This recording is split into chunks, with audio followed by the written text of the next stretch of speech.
ಓಂ ಶಾಂತಿ. ಇಂದಿನ ದಿನಾಂಕ 1-11-2025.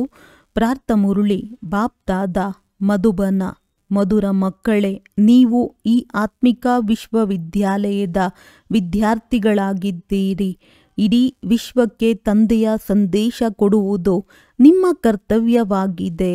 ಪ್ರಶ್ನೆ: ಈಗ ನೀವು ಮಕ್ಕಳು ಡಂಗೂರವನ್ನು ಸಾರುತ್ತಾ ಯಾವ ಮಾತನ್ನು ತಿಳಿಸುತ್ತೀರಿ? ಉತ್ತರ: ನೀವು ಡಂಗೂರ ಸಾರುತ್ತೀರಿ. ಈ ಹೊಸ ದೈವಿ ರಾಜಧಾನಿಯು ಪುನಃ ಸ್ಥಾಪನೆಯಾಗುತ್ತಿದೆ. ಈಗ ಅನೇಕ ಧರ್ಮಗಳ ವಿನಾಶವಾಗಬೇಕಾಗಿದೆ. ನೀವು ಎಲ್ಲರಿಗೆ ತಿಳಿಸುತ್ತೀರಿ, ಎಲ್ಲರೂ ನಿಶ್ಚಿಂತವಾಗಿರಿ. ಇದು ಅಂತಾರಾಷ್ಟ್ರೀಯ ಏರುಪೇರು ಆಗಿದೆ. ಯುದ್ಧವು ಅವಶ್ಯವಾಗಿ ಆಗುವುದು. ಇದರ ನಂತರ ದೈವಿ ರಾಜಧಾನಿಯು ಬರುತ್ತದೆ. ಓಂ ಶಾಂತಿ. ಇದು ಆತ್ಮಿಕ ವಿಶ್ವವಿದ್ಯಾಲಯವಾಗಿದೆ. ಇಡೀ ವಿಶ್ವದಲ್ಲಿ ಯಾರೆಲ್ಲ ಆತ್ಮಗಳಿದ್ದಾರೆ, ವಿಶ್ವವಿದ್ಯಾಲಯದಲ್ಲಿ ಆತ್ಮಗಳೇ ಓದುತ್ತೀರಿ. ಯೂನಿವರ್ಸ್ ಎಂದರೆ ವಿಶ್ವವೆಂದಾಗಿದೆ. ಈಗ ಕಾಯ್ದೆಯ ಅನುಸಾರ ಯೂನಿವರ್ಸಿಟಿ ಶಬ್ದವು ನೀವು ಮಕ್ಕಳದ್ದಾಗಿದೆ. ಇದು ಆತ್ಮಿಕ ಯೂನಿವರ್ಸಿಟಿಯಾಗಿದೆ. ವಾಸ್ತವದಲ್ಲಿ ದೈಹಿಕ ಯೂನಿವರ್ಸಿಟಿ ಇರುವುದೇ ಇಲ್ಲ. ಇದೊಂದೇ ಈಶ್ವರೀಯ ಯೂನಿವರ್ಸಿಟಿಯಾಗಿದೆ. ಎಲ್ಲ ಆತ್ಮಗಳಿಗೆ ಇಲ್ಲಿ ವಿದ್ಯೆಯೂ ಸಿಗುತ್ತದೆ. ನಿಮ್ಮ ಈ ಸಂದೇಶವು ಯಾವುದಾದರೊಂದು ಪ್ರಕಾರದಲ್ಲಿ ಎಲ್ಲರಿಗೆ ಅವಶ್ಯವಾಗಿ ತಲುಪಬೇಕು. ಸಂದೇಶ ಕೊಡಬೇಕಲ್ಲವೇ? ಮತ್ತು ಈ ಸಂದೇಶವು ಬಹಳ ಸರಳವಾಗಿದೆ. ಮಕ್ಕಳಿಗೆ ತಿಳಿದಿದೆ, ಅವರು ನಮ್ಮ ಬೇಅದ್ದಿನ ತಂದೆಯಾಗಿದ್ದಾರೆ. ಅವರನ್ನು ಎಲ್ಲರೂ ನೆನಪು ಮಾಡುತ್ತಾರೆ. ಈ ರೀತಿಯೂ ಹೇಳಬಹುದು, ಅವರು ನಮ್ಮ ಬೇಅದ್ದಿನ ಪ್ರಿಯತಮನಾಗಿದ್ದಾರೆ. ವಿಶ್ವದಲ್ಲಿರುವ ಎಲ್ಲ ಜೀವಾತ್ಮರು ಆ ಪ್ರಿಯತಮನನ್ನು ಖಂಡಿತ ನೆನಪು ಮಾಡುತ್ತಾರೆ. ಇಂತಹ ಮಾತುಗಳನ್ನು ಚೆನ್ನಾಗಿ ಧಾರಣೆ ಮಾಡಿಕೊಳ್ಳಬೇಕು. ಯಾರು ಸ್ವಚ್ಛ ಬುದ್ಧಿಯವರಿರುವರೋ ಅವರು ಚೆನ್ನಾಗಿ ಧಾರಣೆ ಮಾಡಿಕೊಳ್ಳುತ್ತಾರೆ. ಇಡೀ ವಿಶ್ವದಲ್ಲಿ ಯಾರೆಲ್ಲ ಆತ್ಮರಿದ್ದಾರೆಯೋ ಅವರೆಲ್ಲರಿಗೂ ತಂದೆ ಒಬ್ಬರೇ ಆಗಿದ್ದಾರೆ. ವಿಶ್ವವಿದ್ಯಾಲಯದಲ್ಲಿ ಮನುಷ್ಯರೇ ಓದುತ್ತಾರಲ್ಲವೇ? ನೀವು ಮಕ್ಕಳು ಇದನ್ನು ತಿಳಿದುಕೊಂಡಿದ್ದೀರಿ. ನಾವೇ 84 ಜನ್ಮಗಳನ್ನು ತೆಗೆದುಕೊಳ್ಳುತ್ತೇವೆ. 84 ಲಕ್ಷ ಜನ್ಮಗಳ ಮಾತಿಲ್ಲ. ವಿಶ್ವದಲ್ಲಿ ಯಾರೆಲ್ಲ ಆತ್ಮರಿದ್ದಾರೆ ಎಲ್ಲರೂ ಈ ಸಮಯದಲ್ಲಿ ಪತಿತರಾಗಿದ್ದಾರೆ. ಇದು ಚೀಚಿ ಪ್ರಪಂಚ ದುಃಖಧಾಮವಾಗಿದೆ. ಅವರನ್ನು ಸುಖಧಾಮದಲ್ಲಿ ಕರೆದುಕೊಂಡು ಹೋಗುವವರು ಒಬ್ಬರೇ ತಂದೆಯಾಗಿದ್ದಾರೆ. ಅವರಿಗೆ ಮುಕ್ತಿದಾತನೆಂತಲೂ ಹೇಳುತ್ತಾರೆ. ನೀವು ಇಡೀ ವಿಶ್ವದ ಮಾಲೀಕರಾಗುತ್ತೀರಲ್ಲವೇ? ತಂದೆಯು ಎಲ್ಲರಿಗಾಗಿ ಈ ಮಾತನ್ನು ಹೇಳುತ್ತಾರೆ. ಈ ಸಂದೇಶ ಕೊಟ್ಟು ಬನ್ನಿ. ತಂದೆಯನ್ನು ಎಲ್ಲರೂ ನೆನಪು ಮಾಡುತ್ತಾರೆ. ಅವರಿಗೆ ಮುಕ್ತಿದಾತ, ಮಾರ್ಗದರ್ಶಕ, ದಯಾಸಾಗರನೆಂತಲೂ ಹೇಳುತ್ತಾರೆ. ಅನೇಕ ಭಾಷೆಗಳಿವೆಯಲ್ಲವೇ? ಎಲ್ಲ ಆತ್ಮರು ಒಬ್ಬರನ್ನೇ ಕರೆಯುತ್ತಾರೆ. ಅಂದ ಮೇಲೆ ಅವರೊಬ್ಬರೇ ಇಡೀ ವಿಶ್ವದ ಶಿಕ್ಷಕನಾದರಲ್ಲವೇ? ತಂದೆಯಂತೂ ಆಗಿಯೇ ಇದ್ದಾರೆ. ಆದರೆ ಅವರು ನಾವೆಲ್ಲ ಆತ್ಮರ ಶಿಕ್ಷಕ, ಸದ್ಗುರು ಎಲ್ಲವೂ ಆಗಿದ್ದಾರೆಂಬುದು ಯಾರಿಗೂ ತಿಳಿದಿಲ್ಲ. ಎಲ್ಲರನ್ನೂ ಇಲ್ಲಿಂದ ಮುಕ್ತಗೊಳಿಸುತ್ತಾರೆ. ಈ ಬೇಅದ್ದಿನ ಮಾರ್ಗದರ್ಶಕನನ್ನು ಕೇವಲ ನೀವು ಮಕ್ಕಳೇ ತಿಳಿದುಕೊಂಡಿದ್ದೀರಿ. ನೀವು ಬ್ರಾಹ್ಮಣರ ವಿನಃ ಮತ್ಯಾರೂ ತಿಳಿದುಕೊಂಡಿಲ್ಲ. ಆತ್ಮವೆಂದರೇನು ಎಂಬುದನ್ನು ಸಹ ನೀವು ಅರಿತಿದ್ದೀರಿ. ಆದರೆ ಇಡೀ ಪ್ರಪಂಚ, ಅದರಲ್ಲಿಯೂ ವಿಶೇಷವಾಗಿ ಭಾರತದಲ್ಲಿ ಆತ್ಮ ಎಂದರೇನು ಎಂದು ತಿಳಿದಿರುವ ಮನುಷ್ಯರು ಯಾರೊಬ್ಬರೂ ಇಲ್ಲ. ಬಲೆ ಭ್ರುಕುಟಿಯ ಮಧ್ಯದಲ್ಲಿ ಹೊಳೆಯುತ್ತಿರುವ ಅದ್ಭುತ ನಕ್ಷತ್ರವೆಂದು ಹೇಳುತ್ತಾರೆ. ಆದರೆ ಏನನ್ನೂ ತಿಳಿದುಕೊಂಡಿಲ್ಲ. ಈಗ ನೀವು ತಿಳಿದಿದ್ದೀರಿ. ಆತ್ಮವು ಅವಿನಾಶಿಯಾಗಿದೆ. ಅದೆಂದೂ ಚಿಕ್ಕದ್ದು ದೊಡ್ಡದಾಗುವುದಿಲ್ಲ. ಹೇಗೆ ನೀವಾತ್ಮಗಳಿದ್ದೀರೋ ಹಾಗೆಯೇ ತಂದೆಯೂ ಇದ್ದಾರೆ.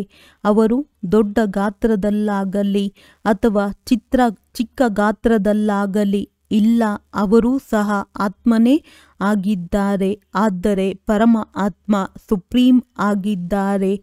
ಅವಶ್ಯವಾಗಿ ಎಲ್ಲ ಆತ್ಮರು ಪರಮಧಾಮದ ನಿವಾಸಿಗಳಾಗಿದ್ದೀರಿ. ಇಲ್ಲಿ ಪಾತ್ರವನ್ನಭಿನಯಿಸಲು ಬರುತ್ತೀರಿ ಮತ್ತು ತಮ್ಮ ಪರಂಧಾಮಕ್ಕೆ ಹೋಗಲು ಪ್ರಯತ್ನ ಪಡುತ್ತೀರಿ.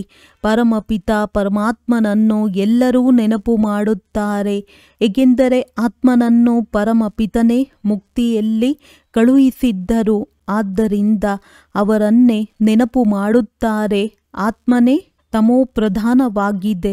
ಹೇಗೆ ನೆನಪು ಮಾಡುತ್ತಾರೆ ಇದು ಗೊತ್ತಿಲ್ಲ. ಹೇಗೆ ಚಿಕ್ಕ ಮಕ್ಕಳು ಬಾಬಾ ಎಂದು ಹೇಳುತ್ತಾರಷ್ಟೇ, ಅವರಿಗೆ ಏನೂ ತಿಳಿದಿರುವುದಿಲ್ಲ. ಹಾಗೆಯೇ ನೀವು ಸಹ ಮೊಮ್ಮ ಬಾಬಾ ಎಂದು ಹೇಳುತ್ತೀರಿ, ಏನನ್ನು ತಿಳಿದುಕೊಂಡಿಲ್ಲ. ಭಾರತದಲ್ಲಿ ಒಂದು ರಾಜ್ಯವಿತ್ತು, ಅದಕ್ಕೆ ದೈವಿ ರಾಜಧಾನಿ ಎಂದು ಹೇಳಲಾಗುತ್ತಿತ್ತು. ನಂತರ ಮತ್ತೆಲ್ಲ ರಾಜ್ಯಗಳು ಬಂದಿವೆ. ಎಷ್ಟೊಂದು ಮಂದಿಯಾಗಿಬಿಟ್ಟಿದ್ದಾರೆ. ಆದ್ದರಿಂದ ಇಷ್ಟೊಂದು ಜಗಳ ಕಲಹಗಳಾಗುತ್ತವೆ. ಎಲ್ಲೆಲ್ಲಿ ಹೆಚ್ಚು ಮಂದಿ ಬಂದು ಪ್ರವೇಶಿಸಿದ್ದಾರೆಯೋ ಅಲ್ಲಿಂದ ಹೊರ ತೆಗೆಯುವ ಪ್ರಯತ್ನ ಪಡುತ್ತಿರುತ್ತಾರೆ. ಬಹಳಷ್ಟು ಕಲಹಗಳಿವೆ, ಬಹಳ ಅಂಧಕಾರವೂ ಇದೆ. ಸ್ವಲ್ಪ ಮಿತಿಯೂ ಇರಬೇಕಲ್ಲವೇ? ಹೇಗೆ ಪಾತ್ರಧಾರಿಗಳ ಸಂಖ್ಯೆಯೂ ಪರಿಮಿತವಾಗಿರುತ್ತದೆ. ಇದು ಮಾಡಲ್ಪಟ್ಟ ಆಟವಾಗಿದೆ. ಇದರಲ್ಲಿ ಯಾರೆಲ್ಲ ಪಾತ್ರಧಾರಿಗಳಿದ್ದಾರೆಯೋ ಅವರಲ್ಲಿ ಹೆಚ್ಚು ಕಡಿಮೆಯಾಗಲು ಸಾಧ್ಯವಿಲ್ಲ. ಯಾವಾಗ ಎಲ್ಲ ಪಾತ್ರಧಾರಿಗಳು ಸ್ಟೇಜಿನ ಮೇಲೆ ಬಂದು ಬಿಡುವರೋ ಆಗ ಅವರು ಹಿಂತಿರುಗಿ ಹೋಗಬೇಕಾಗಿದೆ. ಅಲ್ಲಿಯವರೆಗೆ ಯಾರೆಲ್ಲ ಪಾತ್ರಧಾರಿಗಳು ಉಳಿದುಕೊಂಡಿರುವರೋ ಎಲ್ಲರೂ ಬರುತ್ತಾ ಇರುತ್ತಾರೆ. ಬಲೆ ಎಷ್ಟಾದರೂ ನಿಯಂತ್ರಣ ಮಾಡಲು ತಲೆಕೆಡಿಸಿಕೊಳ್ಳಲಿ, ಆದರೆ ನಿಯಂತ್ರಿಸಲು ಸಾಧ್ಯವಿಲ್ಲ. ಆದ್ದರಿಂದ ತಿಳಿಸಿ, ನಾವು ಬ್ರಹ್ಮ ಕುಮಾರ ಕುಮಾರಿಯರು ಇಂತಹ ಜನಸಂಖ್ಯೆ ನಿಯಂತ್ರಣ ಮಾಡುತ್ತೇವೆ. ಕೇವಲ 9 ಲಕ್ಷ ಜನ ಮಾತ್ರವೇ ಉಳಿಯುತ್ತದೆ.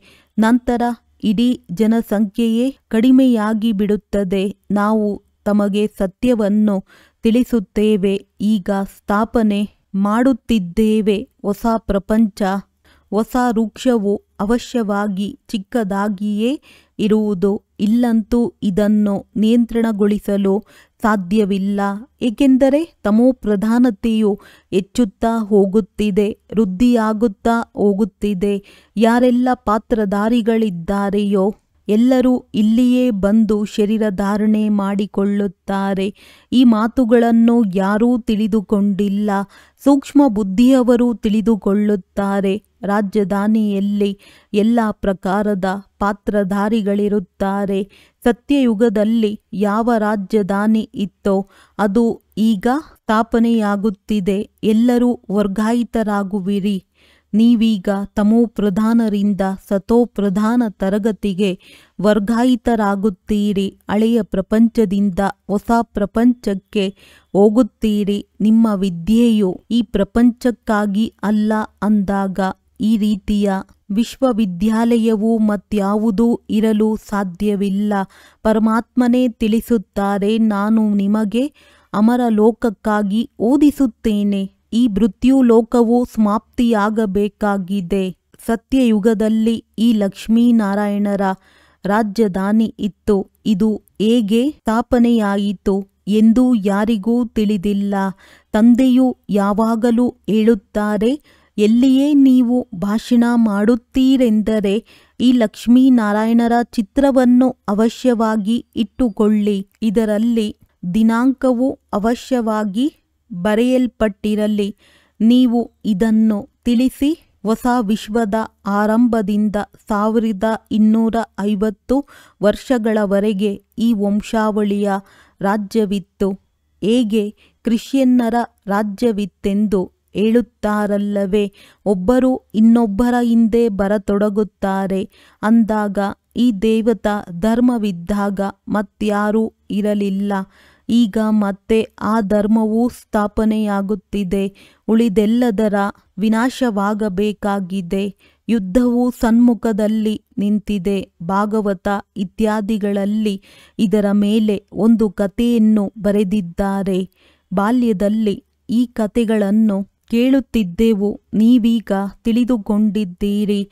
ಈ ರಾಜಧಾನಿಯು ಹೇಗೆ ಸ್ಥಾಪನೆಯಾಗುತ್ತದೆ. ಅವಶ್ಯವಾಗಿ ತಂದೆಯೇ ರಾಜಯೋಗವನ್ನು ಕಲಿಸಿದ್ದಾರೆ. ಯಾರು ಉತ್ತೀರ್ಣರಾಗುವರೋ ಅವರು ವಿಜಯ ಮಾಲೆಯ ಮಣಿಯಾಗುತ್ತಾರೆ. ಮತ್ಯಾರು ಈ ಮಾಲೆಯನ್ನು ತಿಳಿದುಕೊಂಡಿಲ್ಲ. ನೀವೇ ತಿಳಿದುಕೊಂಡಿದ್ದೀರಿ. ನಿಮ್ಮದ್ದು ಪ್ರವೃತ್ತಿ ಮಾರ್ಗವಾಗಿದೆ. ಮೇಲೆ ತಂದೆಯು ನಿಂತಿದ್ದಾರೆ. ಅವರಿಗೆ ತಮ್ಮ ಶರೀರವಿಲ್ಲ. ನಂತರ ಬ್ರಹ್ಮ ಸರಸ್ವತಿಯೇ ಲಕ್ಷ್ಮೀ ನಾರಾಯಣರಾಗುವರು. ಮೊದಲು ತಂದೆ, ನಂತರ ಜೋಡಿ ಮಣಿಗಳು. ರುದ್ರಾಕ್ಷಿಯ ಮಣಿಗಳಿರುತ್ತವೆ ಎಲ್ಲವೇ. ನೇಪಾಳದಲ್ಲಿ ಒಂದು ವೃಕ್ಷವಿದೆ. ಅಲ್ಲಿಂದ ಈ ರುದ್ರಾಕ್ಷಿಯ ಮಣಿಗಳು ಬರುತ್ತವೆ. ಅದರಲ್ಲಿ ಅಪ್ಪಟ ರುದ್ರಾಕ್ಷಿ ಮಣಿಗಳು ಇರುತ್ತವೆ. ಗಾತ್ರವು ಎಷ್ಟು ಚಿಕ್ಕದ್ದೋ ಅಷ್ಟು ಬೆಲೆ ಹೆಚ್ಚು. ನೀವೀಗ ಅರ್ಥವನ್ನು ತಿಳಿದುಕೊಂಡಿದ್ದೀರಿ. ಈ ವಿಷ್ಣುವಿನ ರುದ್ರಮಾಲೆ ಅಥವಾ ರುಂಡ ಮಾಲೆಯಾಗುತ್ತದೆ. ಅವರಂತೂ ಕೇವಲ ಮಾಲೆಯನ್ನು ಜಪಿಸುತ್ತಾ ರಾಮ ರಾಮ ಎನ್ನುತ್ತಿರುತ್ತಾರೆ. ಆದರೆ ಅದರ ಅರ್ಥವನ್ನು ತಿಳಿದುಕೊಂಡಿಲ್ಲ. ಮಾಲೆಯನ್ನು ಜಪಿಸುತ್ತಾರೆ. ಇಲ್ಲಂತೂ ತಂದೆಯು ತಿಳಿಸುತ್ತಾರೆ, ನನ್ನನ್ನು ನೆನಪು ಮಾಡಿ. ಇದು ಅಪಜಪವಾಗಿದೆ. ಬಾಯಿಯಿಂದ ಏನನ್ನೂ ಹೇಳುವಂತಿಲ್ಲ. ಗೀತೆಯು ಸ್ಥೂಲವಾಗಿದೆ. ಮಕ್ಕಳು ಕೇವಲ ತಂದೆಯನ್ನೇ ನೆನಪು ಮಾಡಬೇಕಾಗಿದೆ. ಇಲ್ಲದಿದ್ದರೆ ಈ ಹಾಡು ಇತ್ಯಾದಿಗಳು ನೆನಪಿಗೆ ಬರುತ್ತಿರುತ್ತವೆ. ಮೂಲ ಮಾತು ನೆನಪಿನದ್ದಾಗಿದೆ. ನೀವು ಶಬ್ದದಿಂದ ದೂರ ಹೋಗಬೇಕಾಗಿದೆ. ತಂದೆಯ ಆದೇಶವೇ ಆಗಿದೆ ಮನ್ಮನಾಭವ. ಹಾಡನ್ನು ಹಾಡಿರಿ, ಜೋರಾಗಿ ಮಹಿಮೆ ಮಾಡಿರಿ ಎಂದು ತಂದೆಯು ಹೇಳುವುದಿಲ್ಲ. ನನ್ನ ಮಹಿಮೆ ಗಾಯನ ಮಾಡುವ ಅವಶ್ಯಕತೆಯೂ ಇಲ್ಲ. ಇದನ್ನಂತೂ ನೀವು ತಿಳಿದುಕೊಂಡಿದ್ದೀರಿ. ತಂದೆಯು ಜ್ಞಾನಸಾಗರ, ಸುಖ ಶಾಂತಿಯ ಸಾಗರನಾಗಿದ್ದಾರೆ. ಮನುಷ್ಯರಿಗೆ ಇದು ಗೊತ್ತಿಲ್ಲ. ಕೇವಲ ಹೆಸರನ್ನಿಟ್ಟಿದ್ದಾರೆ. ನಿಮ್ಮ ವಿನಃ ಮತ್ಯಾರೂ ತಿಳಿದುಕೊಂಡಿಲ್ಲ. ತಂದೆಯೇ ಬಂದು ತಮ್ಮ ನಾಮ ರೂಪ ಇತ್ಯಾದಿಯನ್ನು ತಿಳಿಸುತ್ತಾರೆ. ನಾನು ಹೇಗಿದ್ದೇನೆ, ನೀವಾತ್ಮಗಳು ಹೇಗಿದ್ದೀರಿ. ಪಾತ್ರ ಮಾಡಲು ನೀವು ಬಹಳ ಪರಿಶ್ರಮ ಪಡುತ್ತೀರಿ. ಅರ್ಧಕಲ್ಪ ಭಕ್ತಿ ಮಾಡುತ್ತೀರಿ. ನಾನಂತೂ ಆ ರೀತಿ ಪಾತ್ರದಲ್ಲಿ ಬರುವುದಿಲ್ಲ. ನಾನು ಸುಖ ದುಃಖದಿಂದ ಭಿನ್ನನಾಗಿದ್ದೇನೆ. ನೀವು ದುಃಖವನ್ನು ಅನುಭವಿಸುತ್ತೀರಿ ಮತ್ತು ಸುಖವನ್ನು ಸತ್ಯಯುಗದಲ್ಲಿ ನೀವೇ ಭೋಗಿಸುತ್ತೀರಿ. ನಿಮ್ಮ ಪಾತ್ರವು ನಮಗಿಂತಲೂ ಶ್ರೇಷ್ಠವಾಗಿದೆ. ನಾನಾದರೆ ಅರ್ಧಕಲ್ಪದವರೆಗೆ ಆರಾಮವಾಗಿ ವಾನಪ್ರಸ್ಥದಲ್ಲಿ ಕುಳಿತಿರುತ್ತೇನೆ. ನೀವು ನನ್ನನ್ನು ಕರೆಯುತ್ತಾ ಬರುತ್ತೀರಿ. ನಾನು ಅಲ್ಲಿ ಕುಳಿತು ನಿಮ್ಮ ಕೂಗನ್ನು ಕೇಳಿಸಿಕೊಳ್ಳುತ್ತೇನೆಂದಲ್ಲ. ಈ ಸಮಯದಲ್ಲಿಯೇ ನನ್ನ ಪಾತ್ರವಿದೆ. ಡ್ರಾಮಾದ ಪಾತ್ರವನ್ನು ನಾನು ತಿಳಿದುಕೊಂಡಿದ್ದೇನೆ. ಈಗ ಡ್ರಾಮಾ ಮುಕ್ತಾಯವಾಯಿತು. ನಾನು ಈಗ ಪತಿತರನ್ನು ಪಾವನ ಮಾಡುವ ಪಾತ್ರವನ್ನು ಅಭಿನಯಿಸಬೇಕಾಗಿದೆ. ಮತ್ಯಾವುದೇ ಮಾತಿಲ್ಲ.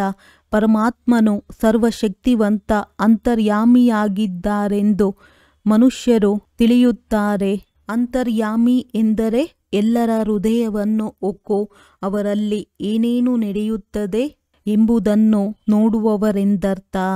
ಆದರೆ ತಂದೆಯು ತಿಳಿಸುತ್ತಾರೆ, ಆ ರೀತಿ ಇಲ್ಲ.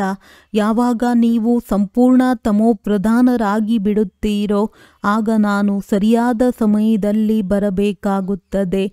ಸಾಧಾರಣ ತನುವಿನಲ್ಲಿಯೇ ಬರುತ್ತೇನೆ. ಬಂದು ನಾನು ನೀವು ಮಕ್ಕಳನ್ನು ದುಃಖದಿಂದ ಬಿಡಿಸುತ್ತೇನೆ. ಬ್ರಹ್ಮರವರ ಮೂಲಕ ಒಂದು ಧರ್ಮದ ಸ್ಥಾಪನೆ, ಶಂಕರನ ಮೂಲಕ ಅನೇಕ ಧರ್ಮಗಳ ವಿನಾಶ. ಹಾಹಾಕಾರದ ನಂತರ ಜೈ ಜೈಕಾರವಾಗುವುದು. ಎಷ್ಟೊಂದು ಹಾಹಾಕಾರವಾಗಲಿದೆ. ಆಪತ್ತುಗಳಲ್ಲಿ ಅನೇಕರು ಸಾಯುತ್ತಿರುತ್ತಾರೆ. ಪ್ರಾಕೃತಿಕ ವಿಕೋಪಗಳು ಸಹ ಬಹಳ ಸಹಯೋಗಿಯಾಗುತ್ತವೆ. ಇಲ್ಲವೆಂದರೆ ಮನುಷ್ಯರು ಬಹಳ ರೋಗಿ ದುಃಖಿಯಾಗಿ ಬಿಡುವರು. ತಂದೆಯೂ ತಿಳಿಸುತ್ತಾರೆ, ಮನುಷ್ಯರು ದುಃಖಿಯಾಗಿ ಉಳಿಯಬಾರದೆಂದು. ಪ್ರಾಕೃತಿಕ ವಿಕೋಪಗಳು ಸಹ ಇಷ್ಟು ಜೋರಾಗಿ ಬರುತ್ತವೆ. ಅವು ಎಲ್ಲರನ್ನೂ ಸಮಾಪ್ತಿ ಮಾಡಿಬಿಡುತ್ತವೆ. ಬಾಂಬುಗಳು ಏನೇನೋ ಇಲ್ಲ. ಪ್ರಾಕೃತಿಕ ವಿಕೋಪಗಳು ಬಹಳ ಸಹಯೋಗ ನೀಡುತ್ತವೆ. ಭೂಕಂಪದಲ್ಲಿ ಅನೇಕರು ಸಮಾಪ್ತಿಯಾಗುತ್ತಾರೆ. ನೀರಿನ ಒಂದೆರಡು ಗುಟುಕು ಬಂದಿತೆಂದರೆ ಸಮಾಪ್ತಿ. ಸಮುದ್ರವು ಉಕ್ಕುತ್ತದೆ, ಧರಣಿಯನ್ನು ನುಂಗಿ ಬಿಡುತ್ತದೆ. 100 ಅಡಿಗಳಷ್ಟು ನೀರು ಉಕ್ಕಿ ಬಂದರೆ ಏನಾಗಿ ಬಿಡುವುದು? ಇದು ಹಾಹಾಕಾರದ ದೃಶ್ಯವಾಗಿದೆ. ಇಂತಹ ದೃಶ್ಯವನ್ನು ನೋಡಲು ಸಾಹಸ ಬೇಕು, ಪರಿಶ್ರಮವನ್ನು ಪಡಬೇಕು, ನಿರ್ಭಯರಾಗಬೇಕಾಗಿದೆ. ನೀವು ಮಕ್ಕಳಿಗೆ ಅಹಂಕಾರವು ಇರಲೇಬಾರದು.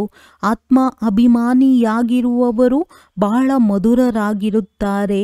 ತಂದೆಯು ತಿಳಿಸುತ್ತಾರೆ, ನಾನು ನಿರಾಕಾರ ಮತ್ತು ವಿಚಿತ್ರನಾಗಿದ್ದೇನೆ.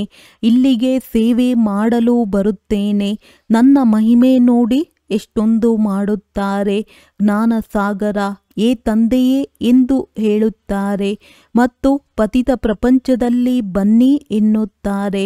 ನೀವು ನಿಮಂತ್ರಣವನ್ನು ನೋಡಿ ಎಷ್ಟು ಚೆನ್ನಾಗಿ ಕೊಡುತ್ತೀರಿ. ಸ್ವರ್ಗದಲ್ಲಿ ಬಂದು ಸುಖವನ್ನು ನೋಡಿ ಎಂದು ಸಹ ಹೇಳುವುದಿಲ್ಲ. ಏ ಪತಿತ ಪಾವನ, ನಾವು ಪತಿತರಾಗಿದ್ದೇವೆ, ನಮ್ಮನ್ನು ಪಾವನ ಮಾಡಲು ಬನ್ನಿ ಎಂದು ಹೇಳುತ್ತೀರಿ. ನೋಡಿ ನಿಮ್ಮ ನಿಮಂತ್ರಣ ಹೇಗಿದೆ. ಒಮ್ಮೆಲೆ ತಮೋಪ್ರಧಾನ ಪತಿತ ಪ್ರಪಂಚ ಮತ್ತು ಪತಿತ ಶರೀರದಲ್ಲಿ ಕರೆಯುತ್ತಾರೆ. ಭಾರತವಾಸಿಗಳೇ ಬಹಳ ಒಳ್ಳೆಯ ನಿಮಂತ್ರಣ ಕೊಡುತ್ತೀರಿ. ಡ್ರಾಮಾದಲ್ಲಿ ರಹಸ್ಯವೇ ಹೀಗಿದೆ. ಇದು ನನ್ನ ಬ್ರಹ್ಮ ಬಹಳ ಜನ್ಮಗಳ ಅಂತಿಮ ಜನ್ಮವೆಂದು ಇವರಿಗೂ ತಿಳಿದಿರಲಿಲ್ಲ. ತಂದೆಯು ಪ್ರವೇಶ ಮಾಡಿದ್ದಾರೆ, ಆದ್ದರಿಂದ ತಿಳಿಸುತ್ತಾರೆ. ತಂದೆಯು ಪ್ರತಿಯೊಂದು ಮಾತಿನ ರಹಸ್ಯವನ್ನು ತಿಳಿಸಿದ್ದಾರೆ. ಬ್ರಹ್ಮನೇ ತಂದೆಯ ಪತ್ನಿಯಾಗಬೇಕಾಗಿದೆ. ಸ್ವಯಂ ತಂದೆಯೇ ಹೇಳುತ್ತಾರೆ, ಇವರು ನನ್ನ ಪತ್ನಿಯಾಗಿದ್ದಾರೆ. ನಾನು ಇವರಲ್ಲಿ ಪ್ರವೇಶ ಮಾಡಿ ಇವರ ಮೂಲಕ ನಿಮ್ಮನ್ನು ನನ್ನವರನ್ನಾಗಿ ಮಾಡಿಕೊಳ್ಳುತ್ತೇನೆ ಅಂದಾಗ ಇವರು ಸತ್ಯ ಸತ್ಯ ಹಿರಿಯ ತಾಯಿಯಾದರು ಮತ್ತು ಸರಸ್ವತಿಯು ದತ್ತು ತಾಯಿಯಾದರು. ನೀವು ಇವರಿಗೆ ತಂದೆ ತಾಯಿ ಎಂದು ಹೇಳಬಲ್ಲಿರಿ. ಶಿವ ತಂದೆಗೆ ಕೇವಲ ತಂದೆ ಎಂದೇ ಹೇಳಬಲ್ಲಿರಿ ಮತ್ತು ಇವರು ಬ್ರಹ್ಮ ತಂದೆಯಾಗಿದ್ದಾರೆ. ಮೊಮ್ಮಾರವರು ಗುಪ್ತವಾಗಿದ್ದಾರೆ. ವಾಸ್ತವದಲ್ಲಿ ಬ್ರಹ್ಮರವರು ತಾಯಿಯಾಗಿದ್ದಾರೆ. ಆದರೆ ಶರೀರವು ಪುರುಷನದ್ದಾಗಿದೆ ಅಂದಾಗ ಸಂಭಾಲನೆ ಮಾಡಲು ಸಾಧ್ಯವಿಲ್ಲ. ಆದ್ದರಿಂದ ಸರಸ್ವತಿಯವರನ್ನು ದತ್ತು ಮಾಡಿಕೊಳ್ಳಲಾಯಿತು. ಮಾತೇಶ್ವರಿ ಎಂದು ಹೆಸರನ್ನಿಟ್ಟಿದ್ದಾರೆ. ಇವರೇ ಮುಖ್ಯಸ್ಥರಾದರು. ಡ್ರಾಮಾ ಅನುಸಾರ ಒಬ್ಬರೇ ಸರಸ್ವತಿಯಾಗಿದ್ದಾರೆ. ಉಳಿದಂತೆ ದುರ್ಗಾ, ಕಾಳಿ ಇತ್ಯಾದಿ ಅನೇಕ ಹೆಸರುಗಳಿವೆ. ತಂದೆ ತಾಯಿಯೂ ಒಬ್ಬರೇ ಇರುತ್ತಾರಲ್ಲವೇ? ನೀವೆಲ್ಲರೂ ಮಕ್ಕಳಾಗಿದ್ದೀರಿ. ಬ್ರಹ್ಮನ ಮಗಳು ಸರಸ್ವತಿ ಎಂದು ಗಾಯನವೂ ಇದೆ. ನೀವು ಬ್ರಹ್ಮ ಕುಮಾರ ಕುಮಾರಿಯರಲ್ಲವೇ? ನಿಮಗೆ ಬಹಳ ಹೆಸರುಗಳಿವೆ. ಇವೆಲ್ಲ ಮಾತುಗಳನ್ನು ನಿಮ್ಮಲ್ಲಿಯೂ ನಂಬರ್ ವಾರ್ ತಿಳಿದುಕೊಳ್ಳುತ್ತಾರೆ. ವಿದ್ಯಾಭ್ಯಾಸದಲ್ಲಿಯೂ ನಂಬರ್ ವಾರ್ ಇರುತ್ತಾರೆ. ಒಬ್ಬರು ಇನ್ನೊಬ್ಬರಿಗೆ ಹೋಲುವುದಿಲ್ಲ. ಈ ರಾಜಧಾನಿಯು ಸ್ಥಾಪನೆಯಾಗುತ್ತಿದೆ. ಇದು ಮಾಡಲ್ಪಟ್ಟ ನಾಟಕವಾಗಿದೆ. ಇದನ್ನು ವಿಸ್ತಾರವಾಗಿ ತಿಳಿದುಕೊಳ್ಳಬೇಕು. ಬಹಳಷ್ಟು ವಿಚಾರಗಳಿವೆ. ಬ್ಯಾರಿಸ್ಟರಿ ಓದುತ್ತಾರೆ ಮತ್ತೆ ಅದರಲ್ಲಿಯೂ ನಂಬರ್ ವಾರ್ ಇರುತ್ತಾರೆ. ಕೆಲವರು 2-3 ಲಕ್ಷಗಳನ್ನು ಸಂಪಾದಿಸುತ್ತಾರೆ. ಇನ್ನು ಕೆಲವರು ಹರಿದು ಹೋಗಿರುವ ವಸ್ತ್ರಗಳನ್ನು ಧರಿಸಿರುತ್ತಾರೆ. ಇಲ್ಲಿಯೂ ಹಾಗೆಯೇ ಮಕ್ಕಳಿಗೆ ತಿಳಿಸಲಾಗಿದೆ. ಇದು ವಿಶ್ವಕ್ಕೆ ಸಂಬಂಧಪಟ್ಟ ಗೊಂದಲ ಸಮಸ್ಯೆವಾಗಿದೆ. ನೀವೀಗ ತಿಳಿಸುತ್ತೀರಿ. ಯುದ್ಧವಂತೂ ಅವಶ್ಯವಾಗಿ ಆಗಿಯೇ ಆಗುವುದು. ಎಲ್ಲರೂ ನಿಶ್ಚಿಂತವಾಗಿರಿ. ಹೊಸ ದೈವಿ ಪ್ರಪಂಚವು ಪುನಃ ಸ್ಥಾಪನೆಯಾಗುತ್ತಿದೆ. ಅನೇಕ ಧರ್ಮಗಳ ವಿನಾಶವಾಗುವುದೆಂದು ನೀವು ಡಂಗೂರ ಸಾರುತ್ತೀರಿ. ಎಷ್ಟು ಸ್ಪಷ್ಟವಾಗಿದೆ. ಪ್ರಜಾಪಿತ ಬ್ರಹ್ಮನಿಂದ ಪ್ರಜೆಗಳನ್ನು ರಚಿಸಲಾಗುತ್ತದೆ. ತಂದೆಯು ತಿಳಿಸುತ್ತಾರೆ, ಇವರು ನನ್ನ ಮುಖ ವಂಶಾವಳಿಯಾಗಿದ್ದಾರೆ. ನೀವು ಮುಖ ವಂಶಾವಳಿ ಬ್ರಾಹ್ಮಣರಾಗಿದ್ದೀರಿ. ಅವರು ಅವರು ಕುಕ ವಂಶಾವಳಿ ಬ್ರಾಹ್ಮಣರಾಗಿದ್ದಾರೆ. ಅವರು ಪೂಜಾರಿಗಳು ಮತ್ತು ನೀವೀಗ ಪೂಜ್ಯರಾಗುತ್ತಿದ್ದೀರಿ. ನಾವು ದೇವತಾ ಪೂಜ್ಯರಾಗುತ್ತಿದ್ದೇವೆಂದು ನಿಮಗೆ ತಿಳಿದಿದೆ. ಈಗ ನಿಮಗೆ ಪ್ರಕಾಶತೆಯ ಕಿರೀಟವಿಲ್ಲ. ಯಾವಾಗ ಆತ್ಮವು ಪವಿತ್ರವಾಗುವುದೋ ಆಗ ಈ ಶರೀರವನ್ನು ಬಿಟ್ಟು ಬಿಡುತ್ತದೆ. ಈ ಶರೀರದಲ್ಲಿಯೇ ನೀವು ಪ್ರಕಾಶತೆಯ ಕಿರೀಟವನ್ನು ತೋರಿಸಲು ಸಾಧ್ಯವಿಲ್ಲ, ಶೋಭಿಸುವುದೂ ಇಲ್ಲ. ಈ ಸಮಯದಲ್ಲಿ ನೀವು ಗಾಯನ ಯೋಗ್ಯರಾಗಿದ್ದೀರಿ. ಯಾವುದೇ ಆತ್ಮನು ಈಗ ಪವಿತ್ರವಾಗಿಲ್ಲ. ಆದ್ದರಿಂದ ಯಾರ ಮೇಲೂ ಈ ಸಮಯದಲ್ಲಿ ಪ್ರಕಾಶತೆಯ ಕಿರೀಟ ಇರುವಂತಿಲ್ಲ. ಅದು ಸತ್ಯಯುಗದಲ್ಲಿಯೇ ಇರುತ್ತದೆ. 2 ಕಲೆಗಳು ಕಡಿಮೆ ಇರುವವರಿಗೂ ಸಹ ಈ ಕಿರೀಟವನ್ನು ತೋರಿಸುವಂತಿಲ್ಲ. ಒಳ್ಳೆಯದು. ಮಧುರಾತಿ ಮಧುರ ಅಗಲಿ ಹೋಗಿ ಮರಳಿ ಸಿಕ್ಕಿರುವ ಮಕ್ಕಳ ಪ್ರತಿ ಮಾತ್ಪಿತಾ ಬಾಪ್ ತಾದಾರವರ ನೆನಪು, ಪ್ರೀತಿ ಹಾಗೂ ಸುಪ್ರಭಾತ. ಆತ್ಮಿಕ ಮಕ್ಕಳಿಗೆ ಆತ್ಮಿಕ ತಂದೆಯ ನಮಸ್ತೆ. ಧಾರಣೆಗಾಗಿ ಮುಖ್ಯ ಸಾರ. ತಮ್ಮ ಸ್ಥಿತಿಯನ್ನು ಈ ರೀತಿ ಅಚಲ ಮತ್ತು ನಿರ್ಭಯವನ್ನಾಗಿ ಮಾಡಿಕೊಳ್ಳಬೇಕು. ಅದರಿಂದ ಅಂತಿಮ ವಿನಾಶದ ದೃಶ್ಯವನ್ನು ನೋಡುವಂತಿರಬೇಕು. ಆತ್ಮ ಅಭಿಮಾನಿಯಾಗುವ ಪರಿಶ್ರಮ ಪಡಬೇಕಾಗಿದೆ. ಹೊಸ ರಾಜಧಾನಿಯಲ್ಲಿ ಶ್ರೇಷ್ಠ ಪದವಿಯನ್ನು ಪಡೆಯಲು ವಿದ್ಯೆಯ ಮೇಲೆ ಸಂಪೂರ್ಣ ಗಮನ ಕೊಡಬೇಕಾಗಿದೆ. ತೇರ್ಗಡೆಯಾಗಿ ವಿಜಯ ಮಾಲೆಯ ಮಣಿಗಳಾಗಬೇಕಾಗಿದೆ. ವರದಾನ: ಸದಾ ಭಗವಂತ ಮತ್ತು ಭಾಗ್ಯದ ಸ್ಮೃತಿಯಲ್ಲಿರುವ ಸರ್ವಶ್ರೇಷ್ಠ ಭಾಗ್ಯಶಾಲಿ ಭವ. ಸಂಗಮ ಯುಗದಲ್ಲಿ ಚೈತನ್ಯ ಸ್ವರೂಪದಲ್ಲಿ ಭಗವಂತನ ಮಕ್ಕಳ ಸೇವೆಯನ್ನು ಮಾಡುತ್ತಿದ್ದೀರಿ. ಭಕ್ತಿ ಮಾರ್ಗದಲ್ಲಿ ಎಲ್ಲರೂ ಭಗವಂತನ ಸೇವೆಯನ್ನು ಮಾಡುತ್ತಾರೆ. ಆದರೆ ಇಲ್ಲಿ ಚೈತನ್ಯ ರಾಜಕುಮಾರರ ಸೇವೆಯನ್ನು ಸ್ವಯಂ ಭಗವಂತನೇ ಮಾಡುತ್ತಾರೆ. ಅಮೃತ ವೇಳೆ ಏಳಿಸುತ್ತಾರೆ, ಭೋಗವನ್ನಿಡುತ್ತಾರೆ, ಮಲಗಿಸುತ್ತಾರೆ. ರೆಕಾರ್ಡ್ನಲ್ಲಿ ಮಲಗಿಸುವ ಮತ್ತು ರೆಕಾರ್ಡ್ನಲ್ಲಿ ಏಳುವುದು. ಇಂತಹ ಮುದ್ದಾದ ಅಥವಾ ಸರ್ವಶ್ರೇಷ್ಠ ಭಾಗ್ಯಶಾಲಿಗಳು ನಾವು ಬ್ರಾಹ್ಮಣರಾಗಿದ್ದೇವೆ. ಇದೇ ಭಾಗ್ಯದ ಖುಷಿಯಲ್ಲಿ ಸದಾ ತೂಗುತ್ತೀರಿ. ಕೇವಲ ತಂದೆಯ ಮುದ್ದಾಗಿರಿ, ಮಾಯೆಗಲ್ಲ. ಯಾರು ಮಾಯೆಗೆ ಮುದ್ದಾದವರಾಗುತ್ತಾರೆ ಅವರು ಬಹಳ ತುಂಟಾಟ ಮಾಡುತ್ತಾರೆ. ಸ್ಲೋಗನ್: ತಮ್ಮ ಹರ್ಷಿತ ಮುಖ ಚೆಹರೆಯಿಂದ ಸರ್ವ ಪ್ರಾಪ್ತಿಗಳ ಅನುಭೂತಿ ಮಾಡಿಸುವುದು ಸತ್ಯ ಸೇವೆಯಾಗಿದೆ. ಅವ್ಯಕ್ತ ಸೂಚನೆ: ಅಶರೀರಿ ಅಥವಾ ವಿದೇಹಿ ಸ್ಥಿತಿಯ ಅಭ್ಯಾಸ ಹೆಚ್ಚಿಸಿ.